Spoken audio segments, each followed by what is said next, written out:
to Doctors on TV. And Dr. Sara Barba-Cabodil. And naku, katulad po ng dati, isang interesting topic na naman po ang ating tatalakayin ngayong araw. But before we proceed to that, I would like to invite you po to please like our FB page, Doctors on TV.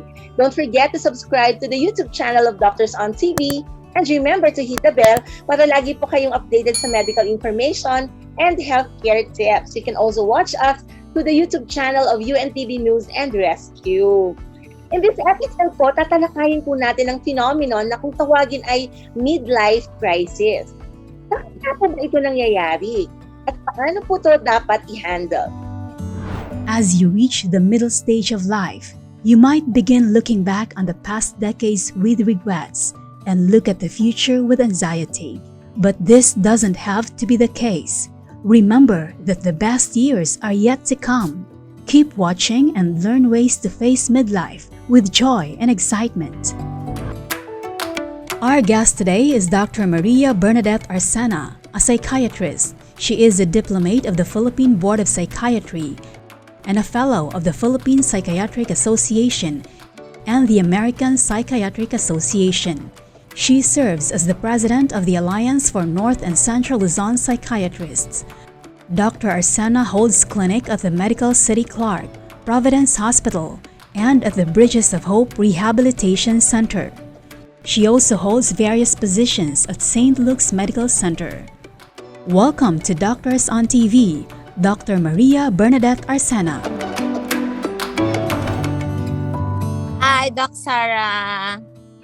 Bern, ako, welcome back kasi alam mo naman suking-suki ka natin dito sa Doctors on TV. Lagi tayo may mga request na kayo po ay maimbitahan muli dito dahil nga sarami po ng issues na kinakaharap ng ating mga kababayan. And ito, ang atin po nga pag-uusapan niya ay tungkol sa midlife crisis, Doktora, di ba? Kung sinabing midlife, kasi di ba we're talking about middle age, what exactly is this po, Doktora? Actually, the word speaks for itself, no? Parang nasa middle aged, no? Stage tayo. So, kung titingnan mo, may 20s to 40s, no? That's the young adult. Tapos, parang ang 40s to 60s, adult pa rin. Pero parang wala siyang connotation kung ano ba talaga siya, no? So, even before, when you set the date of 40, parang sinasabi na nila, okay, nasa midlife ka na. And then, alam natin, when you reach stage of 60s and 65, that is already the elderly group, no? Or the geriatric group. May mga prone talaga and there are some individuals who are more likely to go through a midlife crisis and hindi because sila lang yung nandito, okay, sa ganitong age bracket. Sila lang po yung dapat interesado sa ating talakayan. Hindi, kasi syempre, we need to be understanding yung ating family member, di ba po, Doktor? Okay, mga kaibigan natin na nandito sa ganito, especially those na nagkakaroon nga ng midlife crisis na tinatawag. And sino po ba usually ang prone dito? At saka ano po ba ito, Doktor? Actually, wala naman talagang identifiable na structure sa midlife crisis. Pero parang nagiging ina yung parang pagdating na ng time na you are nearing, no, your elderly stage, parang kung meron ka pang uncertainties, no, or meron kang mga unresolved conflicts, hindi mo pa natutupad yung pangarap mo pagdating sa work mo, pagdating sa career, love life, no, at yung growth mo personally, you can have some dissatisfaction, parang feeling mo, did I do well enough? Why is it that you all times compare yourself with others? Bakit si ganito, ganyan ang status, no? So, kung hindi ka happy or madami kang triggers during this stage, no, you will doubt yourself. And then, meron pang, di ba, kasi syempre, pag 40s, madami ng sakit yun. May mga lifestyle illnesses na nangyayari. So, parang feeling old a little bit, no? And tapos you're scared na you will be reaching retirement. May pera ka ba? Or meron ba magsusustain sa'yo, no? Or if there are a lot of deaths in the family, parang sinasabi mo sa sarili mo, malapit na ba ako? So, these are things that you have in mind. what you're trying to tell us is that, kasi siguro ito yung transition nung parang younger hanggang sa bago ka dun sa parang older years, no? Now, probably siguro meron ka pa bang hindi mga na-achieve from dun sa younger years mo, okay? And then, andito naman pumapasok yung may mga fears ka naman na kaya mo pa ba? Meron ka, ready ka ba? Pagtungtong dun sa sa feeling, kasi nung iba pagka mas tumatanda mas nalulungkot, 'di ba? Minsan ganun kasi kasama yung mga fears, plus especially very sensitive po. Tama po ba dito sa stage na to, dahil nga sabi nyo dito na nagsa-start yung mga manifestations po ng mga iba't ibang sakit. So probably this is really multifactorial, tama doktora? Yeah, I agree. Medically, you are more prone to illnesses. Socially, kumbaga parang you have already your group, no? Na meron ka ng mga office mates, no? Meron ka ng family members, meron ka ng mga anak. So, kumbaga the structure, no, of support is there na. But at times, ikaw, at this stage, ikaw ang pinakamatanda. So, ikaw nagbibigay, ikaw nagpo-provide, no? Especially if you are the breadwinner in the family. So, nandun yung mga madaming doubts kung kaya mo na when the time comes for your retirement, na kaya ng finances mo. That's one. Second, also, medically, if you have other conditions, no, these actually have so much stress and worries, no, na baka maapektuhan ka. Alam naman natin, di ba, heart attacks and problems with stroke usually would appear, no, at this stage, no, especially if you have vices like substance use, no. Kung uminom ka ng alak, malakas ka uminom ng kape, no? At tapos hindi ka nagti-take care na sa sarili mo, puro ka iced tea din. So, baka tatas ng sugar mo. So, these are the things that nagwi-weigh higher yung ating medical concerns. I see. Oh, Doctora, in your practice, okay, those who are suffering from midlife crisis, what usually would trigger po ng ganitong condition sa kanila, sa experience nyo, Doctora?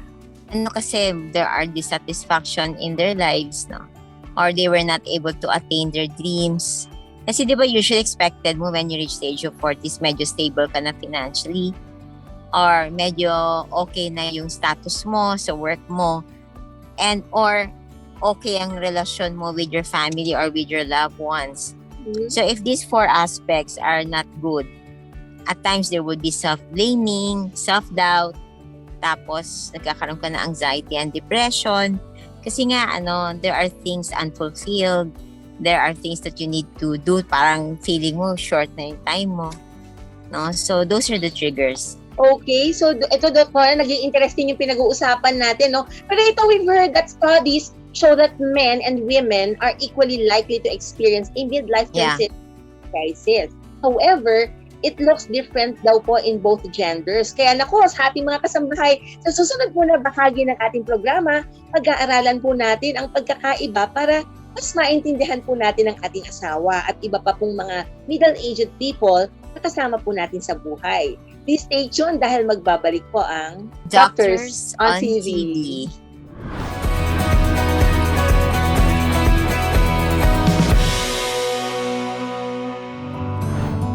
Nagbabalik po ang Doctors on TV with Dr. Bernadette Arcena para po sa usaping midlife crisis. As we can see in some people, aging can lead to feelings of regret, anxiety, and depression. And during a midlife crisis, people do things that help them feel youthful again as they struggle to accept the fact that their lives are half over. So, Doc Bern, ito yung susunod nating tanong. What are the signs of a midlife crisis? Actually dito, nakita ko nga na may mga stages pa pala ng midlife crisis. Pero parang nakita ko, it's more of grief. Parang meron kang sense of denial na wala akong sakit, no? Or hindi ako tumatanda, no? Something like that, the acceptance na hindi ka na katulad noon, no? At times there would be the replay of emotions or yung mga hindi mo nagagawa sa buhay mo. Parang bumabalik-balik. Tapos, kung makita mo na parang ang dami mong failures, you go into fits of depression, no? And then, at times, may mga cases wherein nagwi-withdraw sila, nag-isolate sila, or they feel they're alone, or they feel they don't belong, no? And then, yung lastly, kapag na-realize mo na lahat na there would be acceptance, no? On the part of the midlife person.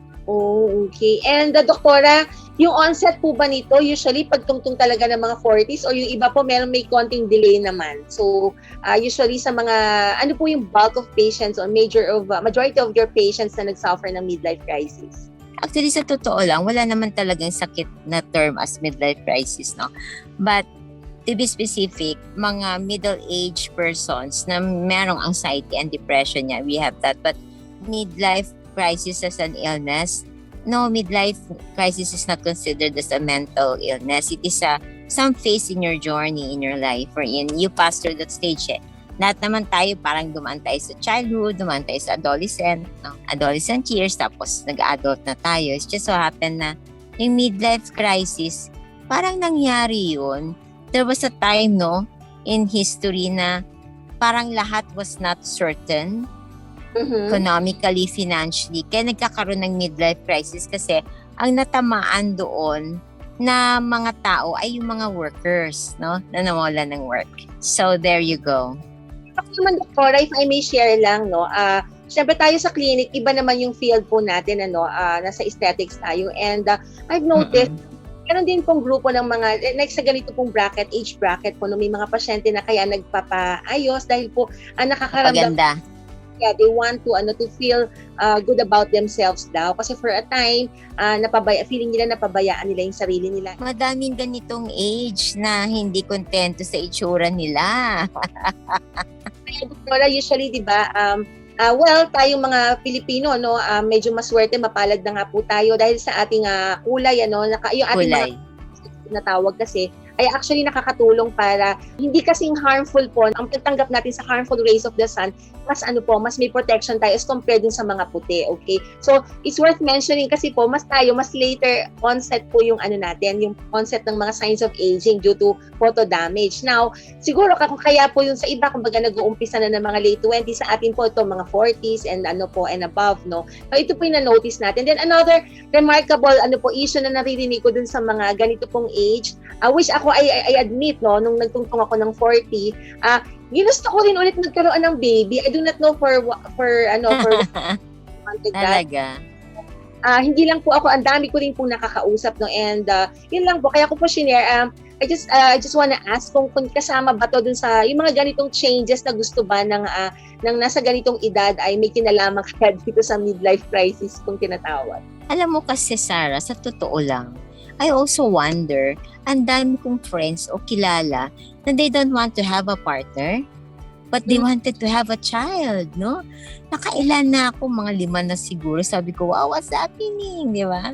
So, para sa akin, I think, based on the answers of my friends, sabi nila, they don't need a partner kasi ang partner daw, mas lalaki pa problema nila. While having a child for them is they find themselves to have a purpose. So, kung meron sigurong Sarah, kung meron siguro mga dissatisfaction with their personal life, di ba? Parang napasok doon sa pagkaroon ng anak. Okay lang kung may husband ka, di ba? But, people who are single and wanted to have a child, they kind of think that there is a purpose for that. I see. Okay, so bagay magkakaiba talaga ng preference na siguro may kanya-kanya kasi no, like just what you mentioned.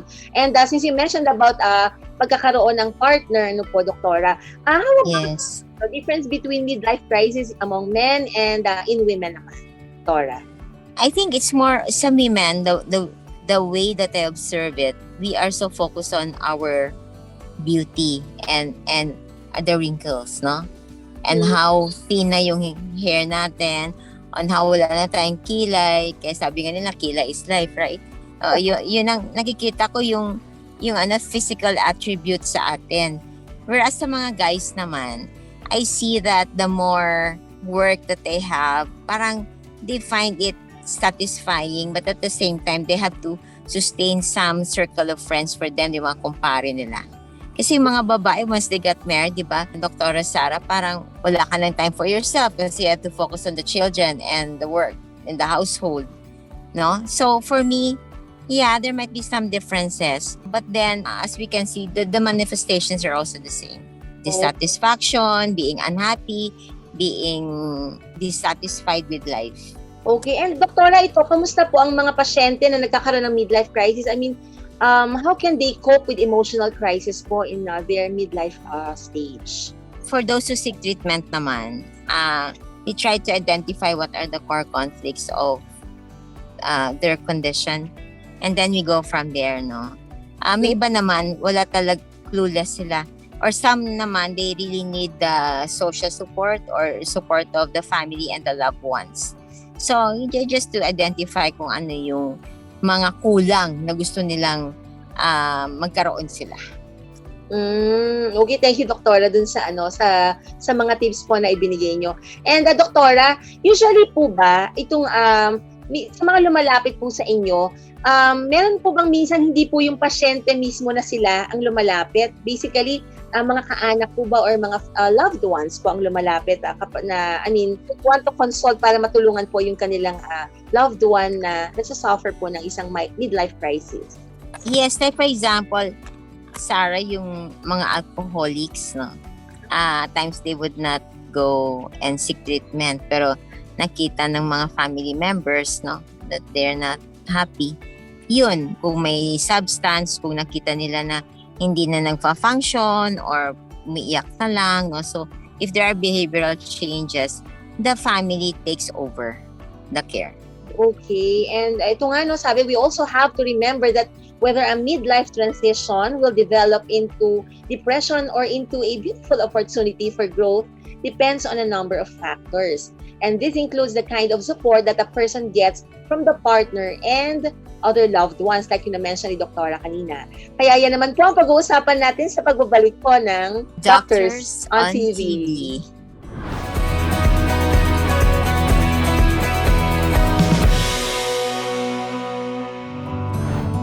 We're back at papatuloy po natin agad ang talakayang midlife crisis with Dr. Bernadette Arcena. At gaya po ng nasabi ko kanina, ang midlife phase ng isang tao ay maaaring maging panahon po ng anxiety o depression, pero pwede rin po itong tingnan as a period of growth and positive changes. So our next question for Dr. Arcena is, how can a person be happy and content in his or her middle years? There should be acceptance na may mga bagay na hindi natin kayang baguhin kaagad. And also, I think we have to love ourselves. We don't need to blame ourselves for all the failures that we have. And para sa akin kasi, Sarah, kailangan makita natin ang failure as a stepping stone for our improvement of ourselves. And kailangan talaga, kung nag-push ka na and then it's still the same, no? Then, try to retract a little bit and tell yourself na baka this is not for me. At the age of 40s, be happy with what you have. I think you have to take care of your medical health also. Tsaka iwas sa mga bisyo kasi that can actually enhance, no? Medical problems that our parents had, no? Like for example, kung may stroke sila. So, possibility na meron din tayo, di ba? As offspring. So, ingat lang talaga. Now, what to do with our midlife? I think I'm at that age. Hindi naman kayo nakaka-experience ng isang midlife crisis. You look so beautiful. Go and go lang, Sarah. Go and go lang when it comes to day-to-day basis. Oo nga, full. I think the secret there is for you to work really hard and keep yourself busy. Oo. Siguro always find a reason for you to reason that you look forward to po each day. And siguro yun nga, laging sinasabi, 'di ba, upon waking up in the morning, always pray and thank the good Lord, okay, for another wonderful day, wonderful blessing, kasi each day is really a blessing. Lalo na ngayon, 'di ba, ang dami ng mga sakit and talagang yung magkaroon ka ng panibagong buhay the following day is such a wonderful blessing. Okay, and ito, doktora, no, kanina napag-usapan natin na minsan pwede ang lumapit po ba ay kaanak, okay, o kaya basta isang malapit po dito sa nagsasuffer ng midlife crisis. How can the spouse or loved ones po help in dealing with midlife crisis? It's more of being there for that person. Try to focus on the positive virtues of that person. Try to give encouragement na Huwag mo sabihin ng taba-taba mo na, di ba? Parang gano'n. Nakaka-demean yun. Sasabihin mo, sweetie pie, you look so amazing and thank you for being, for making my life wonderful. Kasi you don't focus on the physical aspects anymore, no? In a relationship, no? Pag gano'n na may mga anak na kayo na everything. Although, para sa akin din, importante din na you take good care of yourself, no? So, be careful with what you are saying, no? Let us be grateful to them and show them how worthy they are of your care or of your love. That can help a lot. Doktora. And siguro maganda rin dapat, baka pwede rin nilang sabihin, baka gusto mo pa-check din natin, mag-visit tayo sa doctor. Kasi di ba, Doktora, very helpful din naman po para maintindihan na, of course, hormones do play a role, di ba? Sobrang major role ang pinaplay ng hormones and may mga happy hormones. Meron din yung parang medyo na-irritate tayo kasi may bumababang gantong hormones. And of course, mag-visit sa mga katulad nyo, Doktora, no, na of course talagang malaking bagay din na we make sure na we are healthy mentally. Okay, and again, Dr. Bernadette, thank you very much po sa lahat ng naibahagi. Thank you so much. And ito kitang-kita natin talagang nagpapunta na kayo sa work din and talagang nagpa-unlock na naman kayo. Thank you very much po. And, thank you, maulan ngayon, so stay safe. And Dr. wait, bago kayo pakawalan, saan po pwede mo kapag-ugnayan yung mga gusto pong kumonsulta sa inyo? Yeah, Bernadette Monteclaro Manalo, or you can call my secretary at 0963-709-2072. Kung pupunta ka ng Clark, nasa Medical City Clark ako, then I have clinics at St. Luke's, Quezon City, and Global, and Providence Hospital. Ayan, thank you very much, Doktora. And again, Thank you. Very much, Dr. Bernadette Arcena. Okay, and ito po sa ating mga viewers, maraming salamat po at sinamahan niyo po kami sa episode po na ito. But before we end, we'd like to thank our partners and sponsors. We're thanking Mestiza soaps, which are made with natural ingredients and a combination of vegetable and fruit extracts, which can be used by children and safe for pregnant women. Good news is that these beauty products are vegan and cruelty-free. So for inquiries and orders, you may contact 0969-1754231 hanggang 33 o kaya ang kanilang pong landline 8824-5217 and 8813-0320. Nasasalamatan din po natin ang Organic Acai. Support your health with 100% organic superfood supplement. Organic Acai Premium Blend and Acai Freeze-Dried Capsules, rich in powerful antioxidants, fiber, amino acids, vitamin C, omega fats, and other essential nutrients that our body needs to help build stronger immunity against illnesses and help increase your energy. Organic Acai is available in all Mercury drugstores and other leading drugstores and supermarkets nationwide.